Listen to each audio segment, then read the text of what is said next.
سلامونه عزتمندو دوستانو، هیله ده ټول روغ او جوړ اوسئ. په نننۍ ویډیو کې به تاسو ته د پاکستان هیواد د انلاین ویزو په هکله معلومات درکړو چې دغه ویزو ته څه ډول انلاین یا پر لیک غوښتنلیک لیږل کیږي او خپل اسناد څه ډول جمع کولی شئ تر څو یو کلنه ویزا ترلاسه کړئ. مخکې له دې چې دغه ویډیو او رسمي پروسې ته راشو، که تاسو تر دې دمه زموږ یوټیوب چینل نه وي سبسکرایب کړی، لطفا زموږ یوټیوب چینل همدا شیبه سبسکرایب کړئ او د خپلو دوستانو سره شریک کړئ تر څو د همدغه ډول ویډیوګانو څخه برخمن شئ. چون ما له وړاندې نه سایټ کولاو کړی هم دی، خو د تاسې لپاره دلته بیا هم ادرس ورکوم او د پاکستان د انلاین ویزو دغه ادرس چې به د دغې ویډیو د ډسکرپشن په برخه کې هم تاسې پیدا کولی شئ. تاسې به راشئ همدغلته وبلیکئ چې دلته تیار لیکل شوي دي visa.nadra.gov.pk. نو دغه صفحه چې خلاصه شوه دا د پاکستان هیواد د ویزو صفحه ده. تاسو کولی شئ خپل غوښتنلیک هم دلته وسپارئ. نو تاسو که غواړئ چې غوښتنلیک وسپارئ، را به شئ دلته په اپلای به کلیک وکړئ. له اپلای وروسته که څوک له وړاندې اکاونټ لري نو هغه به حتما په دغه پروسه هم پوهېږي. نو موږ تاسو چې غواړو چې نوې پروسه شروع کړو او غواړو له سره پیل وکړو، نو راځو دلته په نیو اکاونټ باندې کلیک کوو. ښه، نو دلته به تاسې لومړی خپل اکاونټ جوړوئ. مثلا زه ځان له پس اکاونټ جوړوم.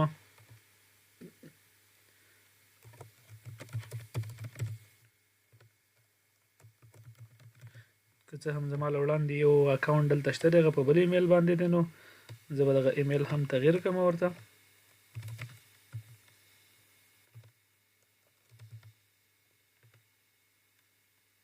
دغه ځای کې به تاسې خپل ایمیل ورکوئ. بیا دلته به تاسې د خپل پاسپورټ نمبر هم ورکوئ.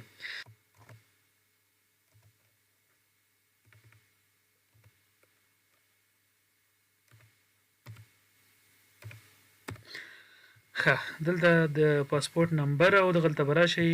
پاسورډ به کوښښ وکړئ چې په پاسورډ کې مختلف عددونه او توري ولیکئ تر څو پاسورډ مو قوي راشي.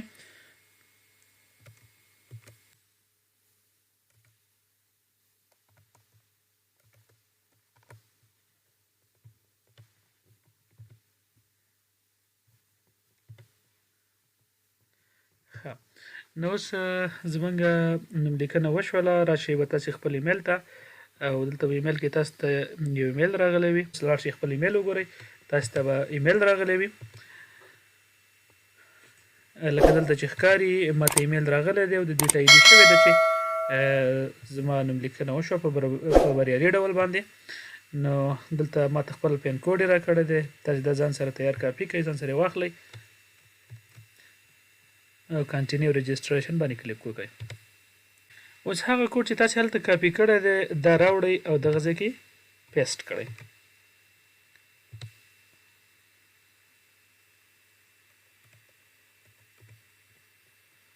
دغه کوډ ورکړئ او ویریفای کړئ. ښه، تاسې به لومړی خپل اکاونټ ته لاګین شئ. اوس نو ستاسې د اکاونټ پروسه چې ده دا په بریالۍ توګه باندې اکټیویټ شوله. نو تاسې اوس خپل اکاونټ ته لاګین شئ.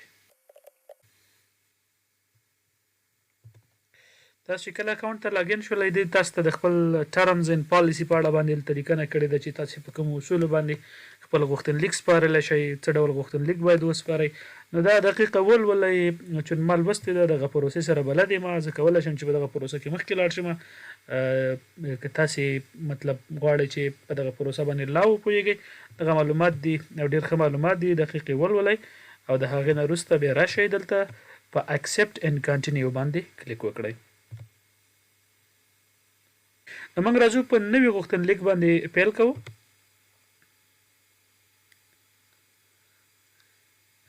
ښه، نو نیو اپلیکیشن باندې له کلیک وروسته موږ ته دغه صفحه خلاصه شوه. دلته راځو پاک ویزا. د دې نه وروسته چې تاسې راشئ، تاسې به خپله نیشنلټي انتخاب کړئ چې له کوم هېواد نه تاسې خپل اپلیکیشن ډکول غواړئ. نو افغانستان نه. که د هر ملک نه تاسې اپلیکیشن ډکوئ نو هیله ده چې هماغه اړوند ملک تاسې انتخاب کړئ. د دې نه وروسته تاسو راځئ د ویزې کټګوري انتخابوئ چې مثلا تاسې څه ډول ویزه غواړئ، بزنس ویزه غواړئ مثلا یا میډیکل ویزه غواړئ. دلته مختلف قسمونه شته دی، مثلا ژورنالیست یاستئ یا مثلا تجار یاستئ، آفیشل یاستئ، مطلب یا چارواکی یاستئ یا ټوریسټ یاستئ، ویزټ کوئ پاکستان نه، یا په کاري ویزه غواړئ. خو البته موږ او تاسې به راشو فیملی ویزټ ویزه چې دا ډېره عامه ویزه ده او دلته ټول موږ او تاسې چې اخلو فیملی ویزټ ویزه اخلو نو ما همدغه انتخاب کړله. نو تاسې بیا خپله خوښه راشي. دلته هم فیملی ویزټ اپلیکیشن ټایپ چې دی دا به انټري کوئ. دلته په ویزا ټایپ کې چې د مثلا تاسو سنگل انټري والا ویزا اخلي نو موږ به ووایو چې ملټیپل انټري اپ ټو 1 year. ملټیپل ښه ویزه ده چې تاسې بار بار پرې تللی شئ راتللی شئ. نو دغسې هغه ده. تاسې به راشئ دغه دوه برخې مثلا مخکې موږ په نورو ویډیوګانو کې ډېره یادونه کړې ده چې مثلا تاسې که ریفرنس ویزا نمبر تاسې ورکوئ یا ورنه کوئ مثلا که نه دا ضروري نه ده. که دغه سور ټکي چې هر یو ته یار یو پوښتنې ته شوی تاسې لطفا دا دقیقې ډکې کوئ، دې کې ځواب حتمي دی. نو که تاسې چېرته مثلا دغه ډکې نه کړئ ستاسې اپلیکیشن مخکې نه ځي. خو ولې دغه چې سور ټکي ورته نشته دی که دا تاسې پرېږدئ ستاسې اپلیکیشن کومه ستونزه نه پیدا کوي. ویزټ پرپوز دی نو مثلا څوک ورته لیکي چې مثلا فیملی ویزټ ورته لیکئ او یا مثلا تاسې ورته لیکئ چې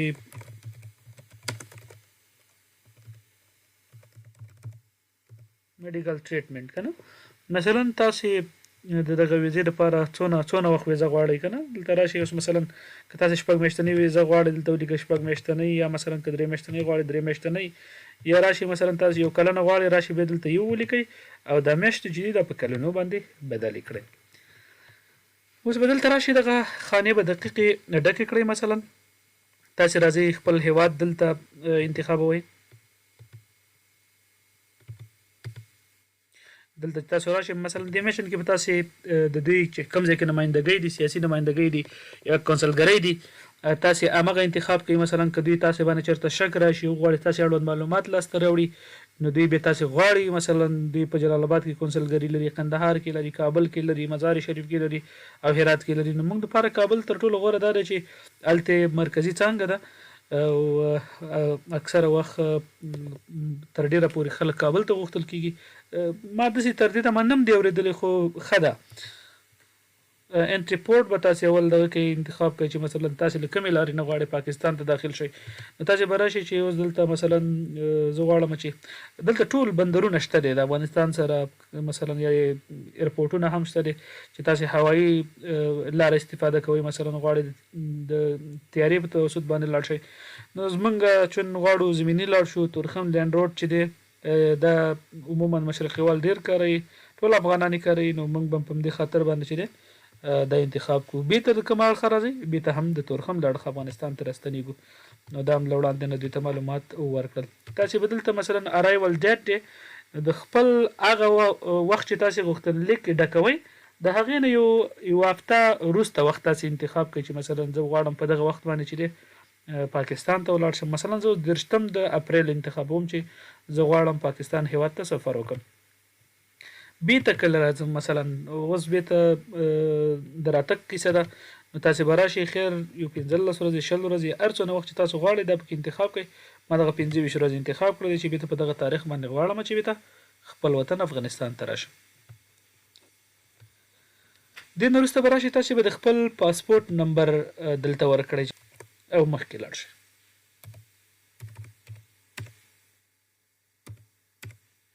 مثلا دا زما د پاسپورټ نمبر دی. پاسپورټ ټایپ دی نو پاسپورټ هم مختلف نوعی لري. مثلا چارواکو ته ورکړی شوي دي سیاسي پاسپورټونه شته دی مثلا که نه UN ټریول ډاکومنټ دی چې په دې باندې هم په ټوله نړۍ کې سفرونه کیدای شي. نو موږ او تاسې چې ټول افغانان لرو د آرډینري پاسپورټونه دي یا عادي پاسپورټونه دي. نو دلته به موږ آرډینري پاسپورټ انتخاب کوو. ایشوینګ اتھارټي تاسې ته مطلب د پاسپورټ چا د خوا نه درکړی شوی دی.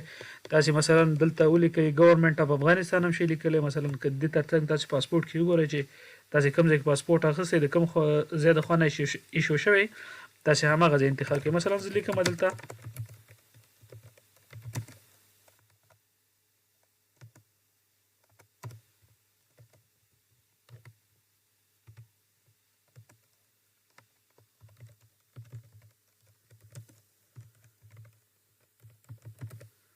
صحیح شو. مثلا کوم هیواد کې تاسو پاسپورت اخیستی دی، په افغانستان کې م اخیستی دی، په کوم وخت کې تاسو پاسپورت اخیستی دی؟ مثلا ما خپل پاسپورت چې اوس نوی کړی دی، نو زه به پکې د خپل پاسپورت تاریخ ورکړم. مثلا موږ 15 کلن پاسپورتونه لرو، نو تاسو به دغسې هغه وکړئ. دلته تاسو نه پوښتنه کړې چې do you have any other passport or travel document، یعنې نور پاسپورتونه د ملکونو یا د سفر دپاره قانوني نور کوم اسناد لري؟ نو موږ به دا نه وکړو. که څوک یې لرئ یا یس کړئ او اړوند معلومات یې ورکړئ. ښه، په سیو باندې له کلیک کولو وروسته زموږ پرسنل انفارمیشن چې وو د اپلیکیشن اړوند دا به اوس دلته جمع کیږي.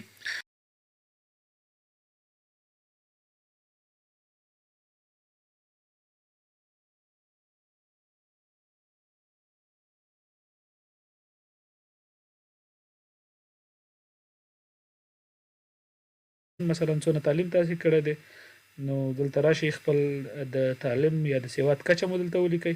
نو زه به تیر شم چې ویډیو اوږده نه شي، او دلته نیټیو لینګویج زموږ ستاسې پښتو ده، دا ولیکئ. که واده مو کړی ولیکئ چې واده مو کړی دی، که مو نه یې کړی ولیکئ سنګل. نورې برخې هم شته دی ولولئ. کار یو باندې تاسې په شرایطو برابر است هغه ولیکئ. لیګل سټیټ اټ کرنټ لوکیشن که نه، په دې کې تاسو لیکئ چې مطلب تاسو دلته کوم ځای کې اوسېږئ. د دې ځای تاسو اوس چې پرمننت ریزیډنټ یاستئ، سټیزن یاستئ، ویزیټر یاستئ، سټوډنټ، مطلب د افغانستان نه تاسو اپلای کوئ، تاسو دلته څنګه پراته یاستئ، په کومو اصولو. نو موږ پرمننت ریزیډنټ یو، موږ هم د دې ځای اوسېدونکي یو، دا انتخابوو. خپل جنډر انتخاب کړئ. د هغې نه وروسته راشئ خپل ادرس ورکړئ چې مثلا تاسو اوس فی الحال چېرته یاستئ. مثلا زه اوس دې کومه چې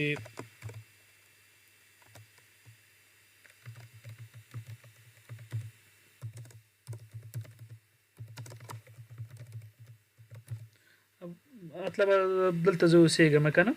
بیا هم تاسو راشئ دلته د ښار په اړوند باندې تاسې ولیکئ چې طبیل ولیکئ. دا هم مهم نه دي، خو که یې ولیکئ ښه ده. ستاسې غوښتنلیک دغه غوښتنه چې ده لا قوي کولی شي. مطلب تاسو چې دا کوم ځایګنی ورکړی دلته تاسو څونه وخت نه اوسېږئ. مثلا زه دلته د 15 کالو راهیسې اوسېږم. میاشت پکې هم یو څو دانې ولیکئ ښه ده. خپل ایمیل ادرس مو ولیکئ.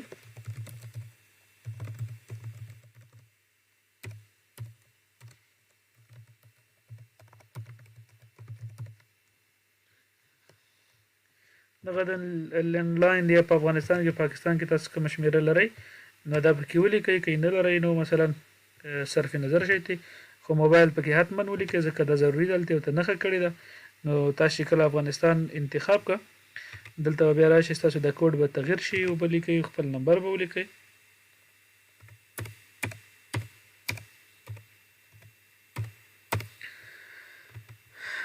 دغه نورې برخې مهمې نه دي، ترې صرف نظر شئ. د ټولې چې دي مهمې نه دي. مثلا که تاسې د بل کوم ملک هغه لرئ، نشنلیټي لرئ، هغه ولیکئ.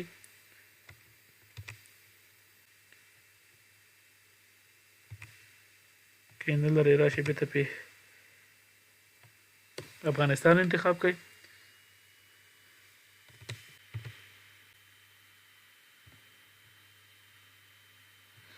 ښه، نو دغه ستاسې کوم پرسنل انفارمیشن چې وو دا هم ډک شول.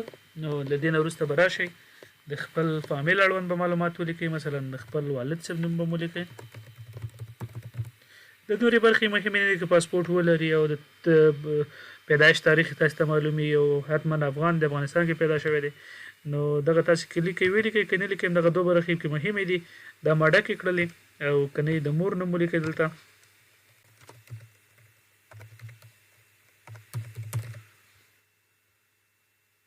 مثلا دې لپاره هم دغه شانته څنګه چې تاسې د پلار اړوند دغه ډک کړل، دغسې د مور اړوند ډک کړئ. مثلا که تاسې نور څوک تاسې سره ځي، پاکستان ته سفر لري، نو دغه برخه چې ده تاسې ډکه کړئ. مثلا که هر څوک وي تاسې سره غواړي چې شریک سفر وکړي، نو بیا به د هغې اړوند دلته معلومات پکې لیکئ. تاسې سره سفر کې هر څوک ملګري، که چېرته نه لري او څوک در سره نه ځي، یوازې ځئ، نو دغه خالي پرېږدئ چې تر څو دغه برخه ستاسې لپاره بېرته بنده شي، سیو یې کړئ او مخکې لاړ شئ.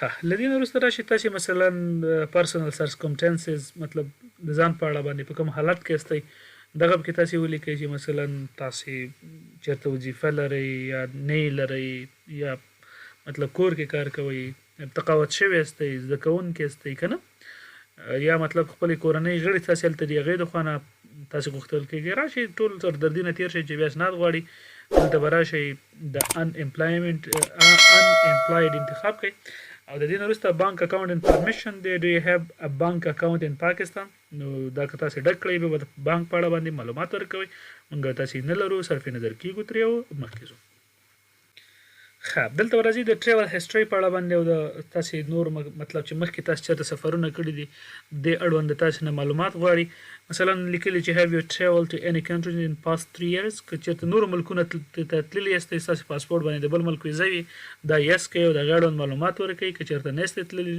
دا نو کوئ مطلب تاسو ویزا ریفیوزل هیسټري دی پاکستان ویزا هیسټري دی که نه دا هر څه چې دا تاسو نو کوئ تاسو دپاره چې دی سردردی به نه دا سیف کوئ او مخکې لاړ شئ دلته تاسو نه بعضې پوښتنې کړي دي چې په پاکستان کې بعضې سیمې داسې دي چې هغې ته تګ چې دی بیا ځانګړي شرایط لري نو دلته یې پوښتنې کړي دي او د هر څه اړوند چې دی تاسو باید دلته معلومات ورکړئ که تاسو غواړئ مطلب چې تاسو جموں کشمیر ته سفر کول غواړئ که نه دا ټول نو کوي مثلا تاسو چې دی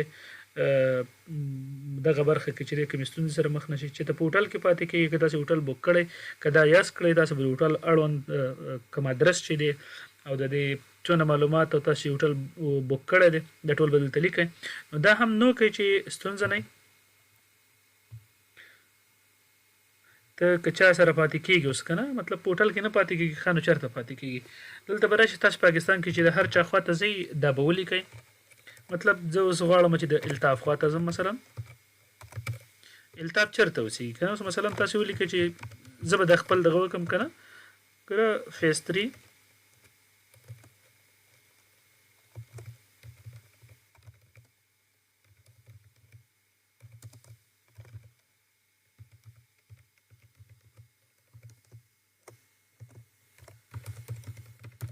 مثلا دا ما د ځانه ولیکه خو تاسو بیا چې کوم چا خوا ته ځئ د هغې دقیق ادرس به لیکئ دا مهمه ده مثلا دا سړی د کوم ځای دی که نه د تاسو چې چا خوا ته ځئ دا تاسې کوربه مثلا زه وایم چې دا پاکستانی دی ستاسې هغې سره اړیکه څه ده تاسې ولې دغه خوا ته ځئ تاسې هغه څه پېژنئ زوی دې دی لور دې ده مثلا مېرمنه دې ده مور پلار که نه زه غواړم چې ته وایم چې دا زما فرینډ دی ته غواړې د ده سره څونه وخت پاتې شي زه غواړم چې مثلا 15 ورځې د ده سره پاتې شم د پاکستان د ټلیفون نمبر به ولیکئ چې مثلا دا د هغه معلومات دي را به شي په ایډ باندې به کلیک وکړئ تر څو دا دلته اضافه شي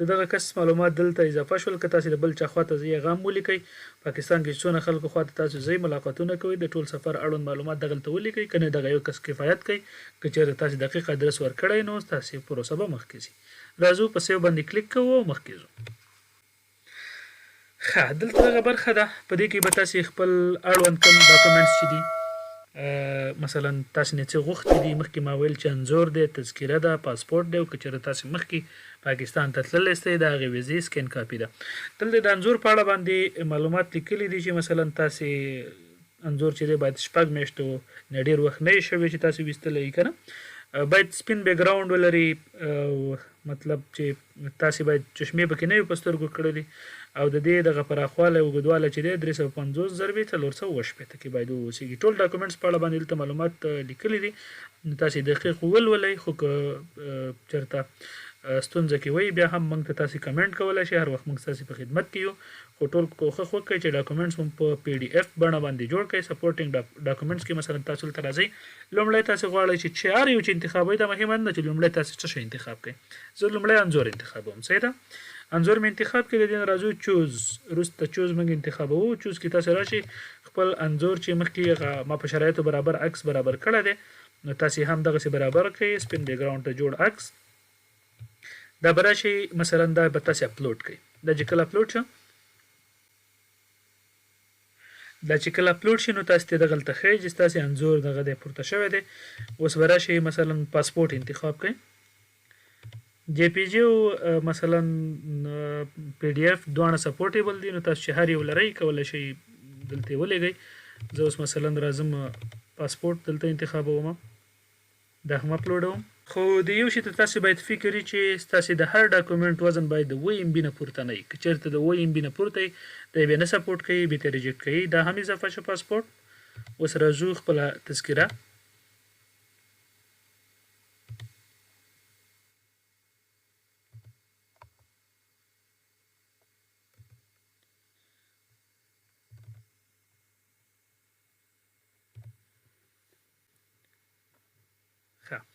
دا مشوله.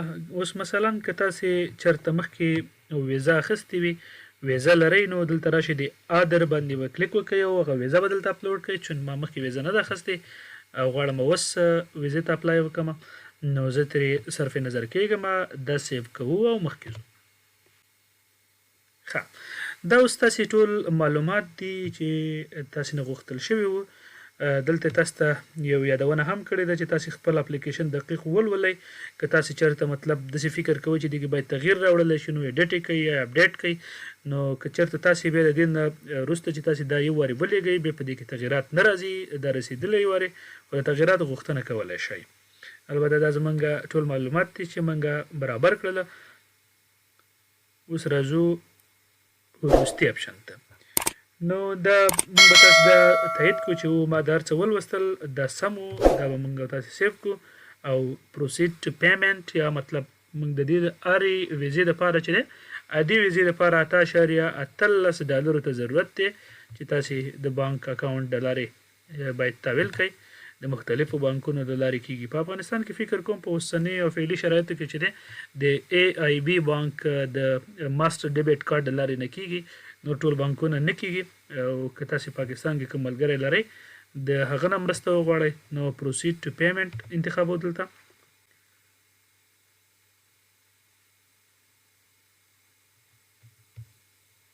دلته به راشئ، مثلا دلته د دې هغه په اړه باندې چې دی د پیسو د ادا کولو اړوند یې معلومات ورکړي دي چې مثلا تاسو نه یو ځلې پیسې لاړلې، نو ریفند پالیسي د مطلب که تاسې دا ویزا ریجیکټ هم شي، تاسو ته بیا د پیسې نه واپس کېږي. دا ټول شرایط لیکلي دي، ما مخکې لوستي دي. که په دغه ویډیو کې وایم نو لا هم ویډیو اوږده شوله، نور هم اوږدېږي. مطلب صحیح ده، موږ تاسو سره په دې باندې موافق یو، پیسې مه راکوئ خو ویزا راکړئ.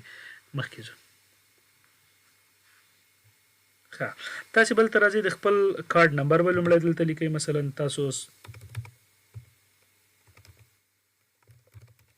صحیح شو، دا زما د کارډ نمبر دی. داسې مثال ما ورکړه که نه، CVC بیا ورکړئ چې مثلا دغه ده، مثلا د ایکسپایریشن هغه بیا ورکړئ، تاریخ بیا ورکړئ، خپل نوم به پکې ولیکئ، مثلا ایمیل ادرس مې ولیکئ.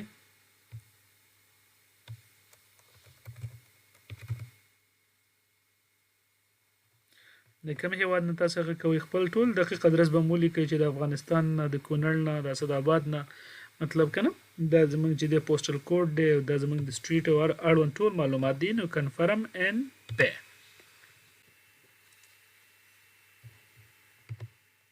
ښه دوستانو، نو موږ له دغې ستونزې سره اوس مخ شولو. مخکې ما یادونه وکړله چې د افغانستان زیات بانکونه چې دي دا اوس دغه اړیکه نه لري او نشي کولی ستاسې پیمنټ وکړي. یوازې AIB بانک ماسټر کریډټ کارت یا ماسټر ډیبټ کارت کولی شي چې ستاسې ستونزه حل کړي. نو چون زما دغه ماسټر کارت چې دی دا په عزیزي بانک کې و، ویې نه شول کولی. دلته واضح راته لیکلي دي چې تاسې خپل بانک سره په تماس کې شئ. ممکن ستاسې بانک نشي کولی چې ستاسې دغه کوم د اپلیکیشن فی چې دی دا چارج کړي. نو په هر حال تاسې همدغه ډول پروسه مخکې ویسئ. دا ډېره سمپل او ساده ده. $8.13 به ورکوي. وروستۍ برخه یوازې پیمنټ ریسیپټ دی چې دا ډېره سمپل ده. دې کې نور داسې کوم کار شی نشته دی، یوازې تاسو ته به رسید درکول کېږي. خو تاسې بېرته خپله دغه ویزا او دغه غوښتنلیک چې تاسې تعقیبوئ، نو ایګزسټنس اپلیکیشن ته به راځئ. بیا د هغې نه وروسته به ستاسې اپلیکیشن چې مثلا که دی نیمګړی پاتې وي هم دلته به شتون ولري. که مثلا دا په پروسس کې وي هم به دلته مثلا دلته ګوره اوس دا ان پروسس دی خو نیمګړی دی. ځکه نیمګړی ځکه دی چې اوس موږ کولی شو دا کینسل کولی هم شو. کله چې تاسو سبمیټ کوئ هغه کینسل کولی نه شئ. کله چې تاسې خپل غوښتنلیک وسپارئ، د هغې نه وروسته تاسو ته یو ایمیل راځي، دا کنفرموي چې ستاسو غوښتنلیک راورسېده موږ یې لولو او د خپلو اصولو او قواعدو مطابق مخکې در سره ځو. که چېرته په شرایطو برابر یاستئ ویزه درته درکوو. نو دا وه د پاکستان د انلاین یا پرلیکه ویزو اړوند معلوماتي ویډیو. په دې هیله باندې چې ستاسو خوښه شوې وي. درنو دوستانو لطفا زموږ یوټیوب چینل در سره سبسکرایب کړئ او له ملګرو او دوستانو سره شریک کړئ تر څو د دغه ډول ویډیوګانو څخه برخمن شئ او خپل لایک او کمنټ هم مه هېروئ. موږ به ستاسې له لایک او کمنټ وروسته قضاوت کوو. نو دغه ډول نورو ویډیوګانو ته به ادامه ورکوو. ښې معلوماتي او تعلیمي ویډیوګانې به جوړوو. د اوس لپاره مو په خدای سپارم. ښې شوې ښه وختونه. لوی الله مو مل.